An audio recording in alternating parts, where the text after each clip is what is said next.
So அப்படிப்பட்ட நம்ம விரும்பி சாப்பிடக்கூடிய உணவுகள் வாந்தியா வெளியே வருது அப்படின்னாலும், இல்லை சாப்பிட்டதுக்கு அப்புறம் ஒரு இன்டென்ஸ் பெயின் உங்களோட ரைட் சைட் ஷோல்டர் பேடர்லேருந்து கீழே வரைக்கும் பெயின் இருக்கு அப்படின்னாலும் உங்களுக்கு எப்படி இருக்கும்?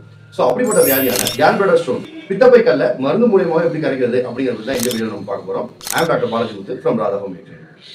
ஸோ இந்த பித்தப்பை கல் அப்படிங்கிறது எதனால உருவாகுது அப்படின்னா, கொலஸ்ட்ரால்னாலையும் உருவாகலாம், இல்லைன்னா நம்மளோட பைல்ஸ் பித்த தாதுக்கள் அப்படின்னு சொல்லுவோம், அந்த தாதுக்கள்னாலையும் உருவாகலாம். ஸோ இது வந்துச்சு அப்படின்னா என்ன மாதிரி சிம்டம்ஸ் இருக்கும் அப்படின்னா, extreme nausea, vomiting, intense pain இருந்த ரைட் ஷோல்டர்லேருந்து கீழே வரைக்குமே பெயின் ரொம்ப இன்டென்ஸாக இருக்கும், தாங்க முடியாத அளவுக்கு. இதுக்கு ஆப்ரேஷன் மட்டும் தான் ஒரே வழியா அப்படின்னு கேட்டிங்கன்னா அப்படியெல்லாம் கிடையாது. இதை ப்ராப்பர் மெடிகேஷன்ஸும் அது கூட ப்ராப்பர் டயட்டும் எடுத்துக்கிட்டீங்கன்னா கண்டிப்பாக கரைக்க முடியும். ஆல்ரெடி நம்ம கிட்ட ஹோமியோபதி மெடிசன்ஸ் எடுத்துட்ட ஒரு பேஷண்ட் 8 mm இருந்த ஸ்டோனு இப்போ 2 to 3 mm ஆயிருக்கு. அந்த ரிப்போர்ட்ஸ் நான் உங்களுக்கு ஷோ பண்ணி காட்டுறேன். பிளஸ் 8 mm இருந்த ஒரு ஸ்டோனு கம்ப்ளீட்டாக கரைஞ்சது. ஸோ இது ரெண்டுமே பார்த்தீங்கன்னா வித்தின் 3 to 5 months நடந்த விஷயங்கள்.